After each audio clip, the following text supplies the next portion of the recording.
सुरुचि प्रेयसी पत्युर्नेतरायत्सुतो ध्रुवः।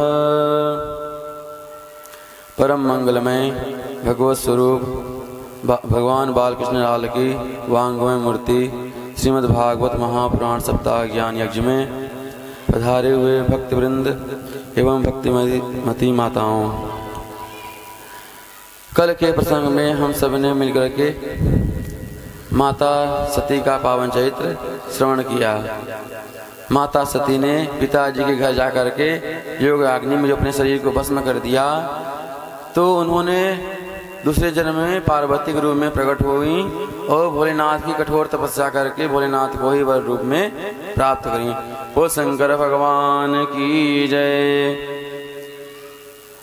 और मैत्रेय मुनि कहते हैं, विदुर जी, अभी तक हमने आपको मनु महाराज के तीनों बेटियों का चरित्र, उनका वंश सुनाया, जिनके नाम हैं आकुति, देवहूति और प्रसूति। अब जो दो बेटा हैं, उनमें से जो पहले छोटे बेटा हैं, उनका नाम है उत्तानपाद। उनका चरित्र श्रवण करें। महाराज उत्तानपाद की दो रानियां थीं, सुनीति और सुरुचि। परंतु महाराज उत्तानपाद छोटी रानी को प्रेम में आकर के बड़ी रानी को घर से ही निकाल दिए और छोटी की रानी के साथ ही वह महल में रहने लगे। छोटी रानी के बेटे का नाम है उत्तम और बड़ी रानी के बेटे का नाम है ध्रुव। अगर विचार करके देखा जाए तो हम ही उत्तानपाद हैं। क्यों? क्योंकि जब हम सब माँ के गर्भ में रहते हैं तो जिनके नीचे सिर हो और ऊपर पैर हो उन्हें उत्तानपाद कहते हैं। उत ऊर्ध्व पादो यश स उत्तानपाद है। तो जैसे महाराज उत्तानपाद की दो रानियां हैं, वैसे ही हमारी भी दो रानियां हैं। कौन? एक बुद्धिमानी, एक मनमानी। जब हम शास्त्र का वचन का पालन करते हैं, जब बुद्धिमानी से कोई काम करते हैं तो उसका फल अच्छा होता है, और जब हम कोई काम मनमानी से करते हैं तो उसका फल अच्छा नहीं होता है।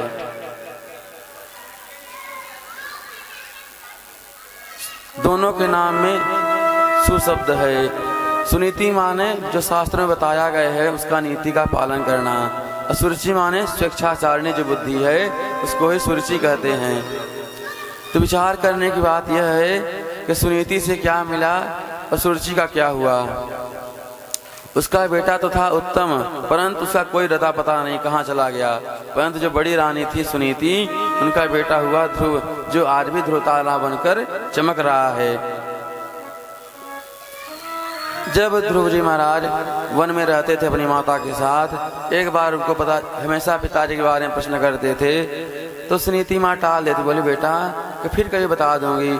आज जब गुरुकुल में कई मित्र बताए कि शायद ध्रुव तुम्हें मालूम नहीं है, अरे तुम्हारे पिताश्री चक्रवर्ती सम्राट हैं, तुम राजपुत्र हो, इस प्रकार से जंगल में जीवन व्यतीत कर रहे हो।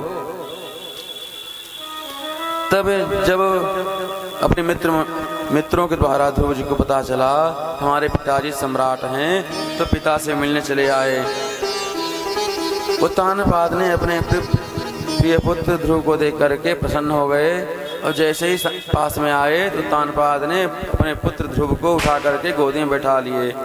परंतु जो सुरुचि थी उसने ध्रुव जी का हाथ पकड़ करके नीचे गिरा दी, नीचे बैठा दी, और कहती है कि दुर्लभेर थे मनोरथ है।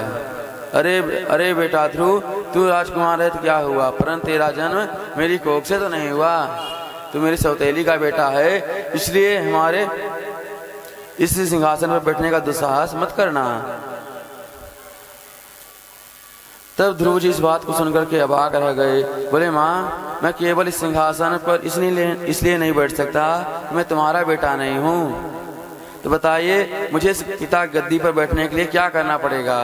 तब सुरुचि कहती है, पहले तो तपस्या कर, जब तपस्या कर लेगा तो भगवान प्रकट होंगे तुम्हारे सामने, और जब भगवान प्रकट हो जाएं तब भगवान से वरदान मांगना कि अगर मेरा दोबारा जन्म हो तो मेरा जन्म सुरुचि माँ के पेट से, उसके कोख से होना चाहिए। तब इस शरीर को त्याग करके मेरा पुत्र बन के प्रकट होना, तब तुम्हें सिंहासन मिलेगा। कि तपसाराध्य पुरुषं तस्यैवानुग्रहेण मे गर्भे त्वं साधयात्मानं यदीक्षसि नृपासनम्। मैत्री मुनि कहते हैं विदुर जी, इन बच्चनों ने भक्त और भगवान दोनों का अपमान कर दिया। क्यों? क्योंकि यहाँ पे सुरुचि अपने गर्भ को भगवान से भी बड़ा बता रही है। अरे जिसको एक बार भगवान का साक्षात्कार ही हो गया, क्या उसको कभी संसार में आना पड़ेगा? वो तो सदैव जन्म मरण के चक्कर से मुक्त हो जाता है।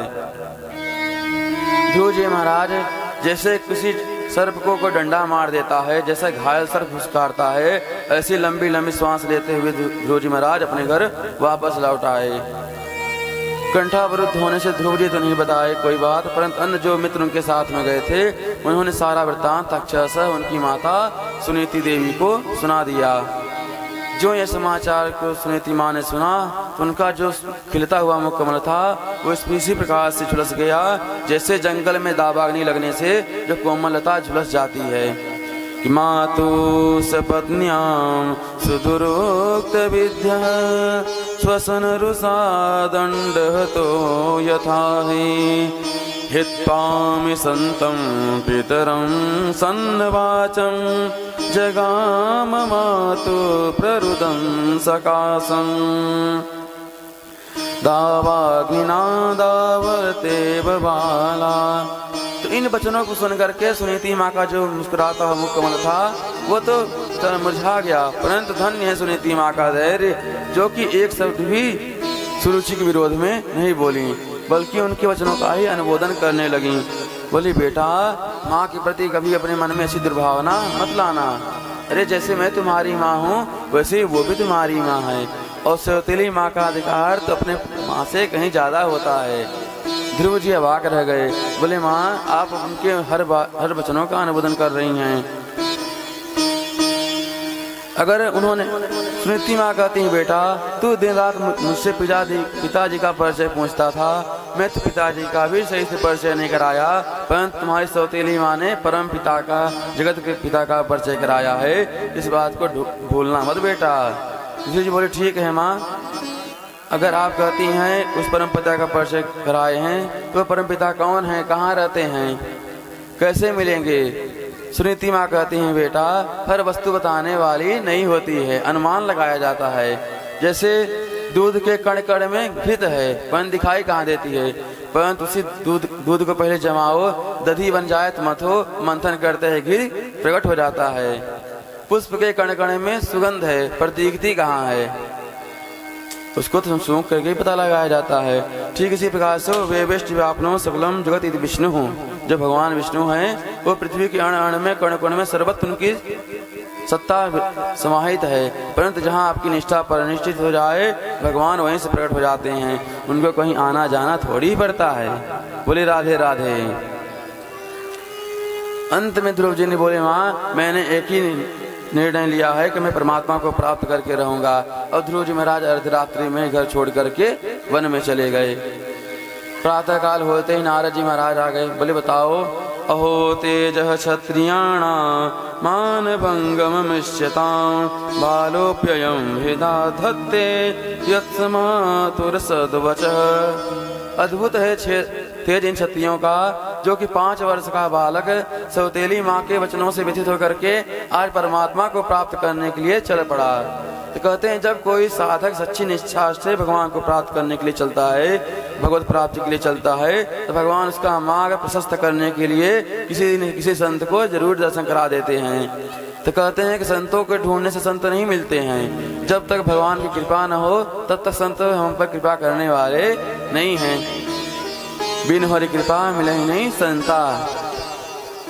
तो नारद जी कहते बताओ घनघोर जंगल में ये बाधा कहाँ से आ गए, बताओ बेटा क्या बात है। नारद जी समझाते हैं कि देखो बेटा, इस छोटी अवस्था में मान अपमान पर ध्यान नहीं देना चाहिए। अरे माता पिता बच्चों को सहजता में डांटते हैं, अगर डांट भी दें मार भी दें तो उनका अपमान बच्चों को नहीं मारना चाहिए। नारद गुरु जी कहते हैं महाराज आपका जो वचन है अमृत जैसा है, परंतु जो मेरा हृदय है इस समय सौतेली माँ के वचनों से इतना छिन्न भिन्न हो गया है कि आपका अमृत रूपी जो उपदेश है वो हमारे हृदय में टिकने वाला नहीं है। मैंने एक ही निर्णय लिया है कि मैं परमात्मा को प्राप्त करके रहूंगा, उपाय बताइए। नारद जी महाराज खूब समझाते हैं, परंतु अंत में नारद जी उनकी वैराग्य की परीक्षा ले रहे थे और उन्होंने नारद जी समझ लिया कि हमारा जो शिष्य था परीक्षा में पास हो गया है, अब ये भगवान को प्राप्त करके ही रहेगा। तब नारद जी कहते हैं कि तत्राच गच्छ भद्रं ते यमुनायास्ततं शुचि पुण्यं मधुवनं यत्र सानिध्यं नित्यदा हरि। बेटा अब मुझे बिल्कुल विश्वास हो गया है कि तुम्हें परमात्मा का दर्शन अवश्य होगा। यहाँ से जाओ और मथुरा में जा करके यमुना जी में स्नान करके मधुवन में जा करके भजन करना। मंत्र दे दिया कौन? द्वादशाक्षर मंत्र प्रदान कर दिए। बेटा इसी मंत्र का दिन रात भजन करते रहना और नियम भी बता दिए कि जब कैसे करना है। बोले तीरात्रांते कपिथ बदरासन। 3 दिन में 1 दिन फलाहार करना और 3 दिन तक निराहार रहना। 1 महीने तक संकल्प चला, नियम चला। दूसरा महीना लगा तो महीना नियम और कठोर हो गया। द्वितीयं च तथा मासं षष्ठेर्भको दिने। अब 6 दिन में 1 बार क्या कहते हैं, फल खाना भी छोड़ दिए, तृणपर्णादि भी, केवल सूखे पत्ते खा लेते हैं या घास। देखिए जरा तपस्या कैसे की जाती है। ऐसा नहीं कि हम कथा सुन करके जा रहे हैं, अब निर्णय लेते हैं कि नवरात्रि में केवल 9 दिन कुछ पानी तक नहीं पिएंगे। आज तक एकादशी का व्रत सही से हुआ नहीं है और 9 दिन एकदम निर्जला रहने का संकल्प ले लिए। जैसे तैसे 2-3 दिन व्रत सफल हुआ और चौथे दिन हॉस्पिटल में भर्ती होना पड़ा। तो ऐसे दुराग्रह भी नहीं करना चाहिए। शरीर को कसते हुए धीरे धीरे तपस्या करनी चाहिए। पहले 3 दिन में 1 बार, फिर 6 दिन में 1 बार, फिर 9 दिन में 1 बार, फिर 12 दिन में 1 बार। तो दूसरा महीना चला, तो तीसरा महीना लगा तो कहते हैं नवमे हनी। अब केवल 9 दिन में 1 बार पान करते हैं। क्या कहते हैं, पत्ते भी खाना छोड़ दिए, केवल यमुना जी का जल पी लेते हैं, वो भी दिन में 9 दिन में 1 बार। 9 दिन तो बिल्कुल निराहार रहते हैं। चौथा महीना लगा तो नियम और कठोर हो गया। चतुर्ममपि वै मासं द्वादशे हनि।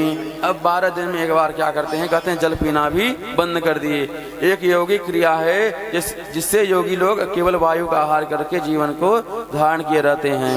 और जब 5वां महीना लगा तो नियम इतना कठोर कर दिए कि पैर के एक अंगूठे खड़े करके दोनों भुजाओं को ऊपर करके जो जोर का प्राणायाम गुरु जी ने लगाया, संपूर्ण चराचर जगत की प्राणवायु ही अवरुद्ध हो गई। ध्यानम ब्रह्म पदैकेन तस्थो थाणुरिवाचल। जब संसार की प्राणवायु रुक गई तो सारे देवता छटपटाने लगे और छटपटाते हुए भगवान के पास गए और कहते हैं नैवं विदामो भगवन् प्राणरोधं चराचरस्याखिल सत्त्वधाम्ना विधेहि तन्नो व्रजनाद् विमोक्षं प्राप्ता वयं त्वां शरणं प्रपन्नम् प्राप्ता वयं त्वां शरणं शरण्यं। हे प्रभु आप हमारी रक्षा करें। न जाने क्या कारण है कि हमारे संपूर्ण चराचर जगत की प्राणवायु रुक गई है, व्यष्टि से समष्टि में परिणित हो गई है। तब भगवान बोले देवताओं घबराओ मत। इस समय उत्तान कपाल के पुत्र ध्रुव की जो प्राणवायु थी वो व्यष्टि से समष्टि में परिणित हो गई है। और भगवान तुरंत उत्तान पादी वै संगतात्मा। मैत्रेय मुनि कहते हैं विदुर जी आज भगवान नारायण ध्रुव जी को दर्शन देने के लिए नहीं जा रहे हैं, अपितु अपने परम भक्त ध्रुव जी का दर्शन करने के लिए जा रहे हैं। कि मधुरवनम प्रत्यदीक्षयागतः। आज भगवान के मन में, भगवान के हृदय में अपने परम भक्त ध्रुव जी से मिलने की उत्कंठा का उदय हो गया। बोल भक्त वत्सल भगवान की जय। भगवान ध्रुव जी के सामने शंख चक्र गदा पद्म के साथ खड़े हुए हैं, परंतु ध्रुव जी महाराज नेत्र खोल ही नहीं रहे हैं। भगवान बोले न जाने कब तक मुझे खड़ा रहना पड़ेगा। भगवान समझ गए इसको ध्यान में हमारी छवि दिखाई दे रही है। तो भगवान ने क्या किया, जो ध्रुव जी महाराज के अंदर में जो छवि दिखाई दे रही है ध्यान में, भगवान इस छवि को अदृश्य कर दिए। तब ध्रुव जी महाराज हबड़ा करके नेत्र खोले, क्या देखते हैं कि भीतर वाले ही साक्षात सामने खड़े हैं। बोल वैकुंठनाथ भगवान की जय, लक्ष्मी नारायण भगवान की जय। तब ध्रुव जी महाराज भगवान को हाथ जोड़ लेते हैं, प्रणाम कर लेते हैं। फिर सोचते हैं कि माता जी से, गुरु जी से हजारों बात पूछी, परंतु जल्दी जल्दी में ये बात नहीं पूछ पाया कि जब भगवान प्रकट हो जाएंगे तब क्या करेंगे। स्तुति करूं तो कहाँ से करूं, आता जाता कुछ है ही नहीं, विद्यालय में कभी देखा ही नहीं हूँ। भगवान समझ गए कि हमारा भक्त सब चाह रहा है। भगवान ने क्या किए, अपना जो दिव्य शंख था 5 जन शंख, उसको ध्रुव जी को गाल से स्पर्श करा दिए, और जो ध्रुव जी महाराज के गाल से स्पर्श कराए सारा वेद वेदांत ध्रुव जी को कंठस्थ हो गया। स्पर्श बालम कृपया कपोले, द्वादशाक्षर मंत्र नारद जी ने ध्रुव जी को प्रदान किया था, इसलिए ध्रुव जी महाराज 12 श्लोकों में भगवान की स्तुति करते हैं। योऽन्तः प्रविश्य मम वाचमिमां प्रसुप्तां संजीवयत्यखिल शक्तिधर स्वधाम्ना अन्याश्च हस्तचरण श्रवणत्वगादीन् प्राणान् नमो भगवते पुरुषाय तोभ्यं। ध्रुव जी कहते हैं प्रभु आप ही हमारे हृदय में प्रवेश होकर के हमारी जो सोई हुई वाणी थी उसे आपने जगा दिया है। प्रभु आप केवल वाणी को ही जगाने वाले नहीं है, हाथों में जो किसी कार्य करने की जो शक्ति है वो आपकी दी हुई है, पैरों में गमन करने की जो शक्ति है वो भी आपकी दी हुई है, इंद्रियों में जो भी कुछ करने की शक्ति है वो सब आपकी दी हुई है। इसलिए हे लक्ष्मी नारायण भगवान आपको मैं प्रणाम करता हूँ। ध्रुव जी महाराज कहते हैं कोई ब्राह्मण 16 गुणों से संपन्न है, परंतु उसके अंदर अगर भगवान की भक्ति नहीं है तो उसकी कोई महत्व नहीं है, कोई सार्थकता नहीं है। तब भगवान बोले बेटा कुछ मांगो। ध्रुव जी बोले प्रभु आपके दर्शन करने के बाद मेरे मन में कुछ इच्छा है ही नहीं, मामाम प्रलोभनम, मेरे अंदर कुछ कामना है ही नहीं। परंतु भगवान समझते हैं किस कामना से आए थे। बोले बेटा तुम्हारी इच्छा नहीं है, परंतु हमारी इच्छा यह है कि जाओ 36,000 वर्ष तक राज करो, इसके बाद हमारे दिव्य लोक को प्राप्त करना। इतना करके भगवान अंतर्ध्यान हो गए। तब ध्रुव जी को लगता है मैंने प्रभु को प्राप्त करने के बाद न जाने क्या कूड़ा करके मार करके आ गया। मुझे तो लगता है कि देवताओं ने हमारी बुद्धि को हरण कर लिया, जो कि मैं नाशवान संसार को मांग कर चला है। मतिर विदुषुता देवई पतद्भि स इष्ण भी। अंत में जब उत्तानपाद को पता चला कि हमारे पुत्र को भगवान की प्राप्ति हो गई, तब ध्रुव जी महाराज की अगवानी करने के लिए, स्वागत करने के लिए उत्तानपाद आए हैं। और मैत्रेय मुनि कहते हैं विदुर जी जिस पर गोविंद की कृपा हो जाए सारा जगत उस पर कृपा बरसाने लगता है। यस्य प्रसन्नो भगवान गुणैर्मित्यादिभिर्हरे तस्मै नमन्ति भूतानि निम्नमाप इव स्वयं। कहते हैं जब तक आप संसार को रिझाने में लगे रहेंगे तब तक एक रिझ गया दूसरा खींच जाएगा, एक प्रसन्न हो गया दूसरा आपसे नाराज हो जाएगा। तो कहते हैं एक केवल और केवल परमात्मा को अपने पक्ष में कर लीजिए, सारा संसार आपके पक्ष में स्वतः हो जाएगा।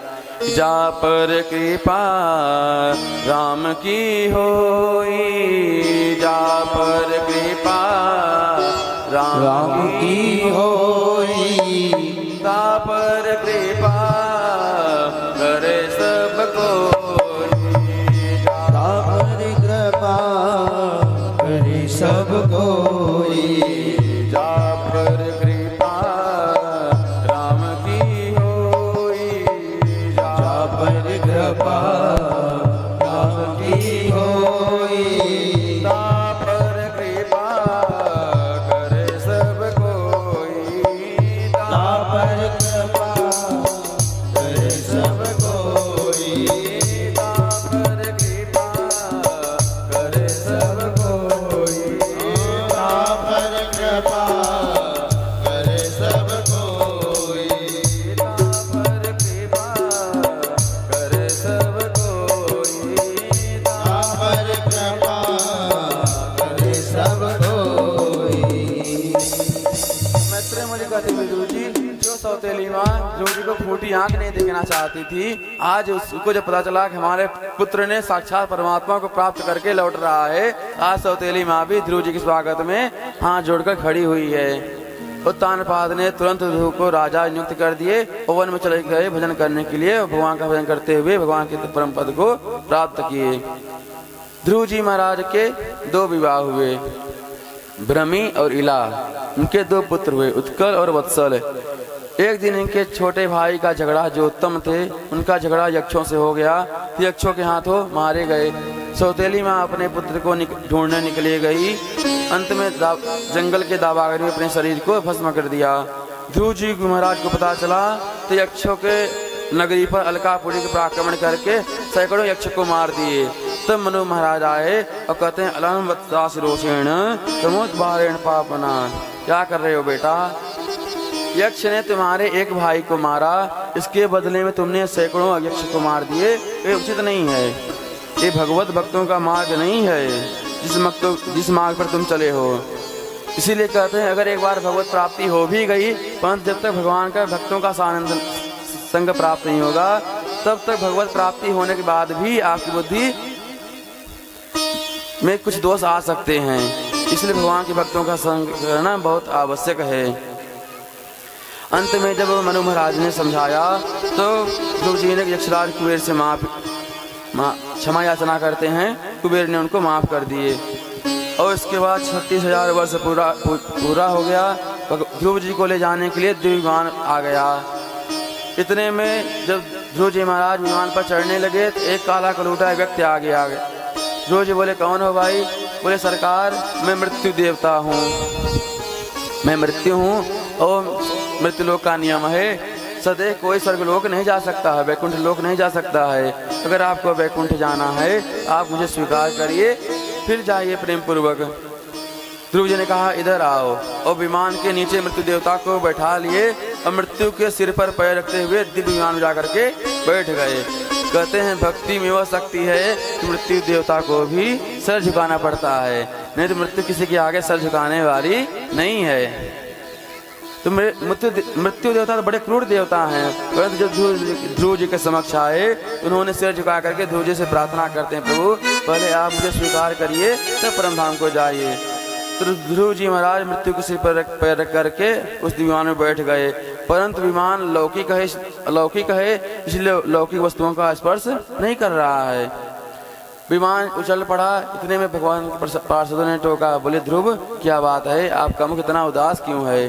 ध्रुव जी बोले, क्या करें, जल्दी जल्दी में मैं अपनी माता को धरती पे छोड़ के जा रहा हूँ। अरे जिन माता के संस्कारों ने आज मुझे यहाँ यह स्थान प्राप्त कराया है, उस माता को मैं मृत्युलोक में अकेला छोड़कर जा रहा हूँ। तुरंत भगवान के पार्षद मुस्कुराए और कहते हैं कि अरे भैया ध्रुव, जिस जननी ने तुम जैसे पुत्र को जन्म दिया हो वो भला पीछे कैसे रह सकती है?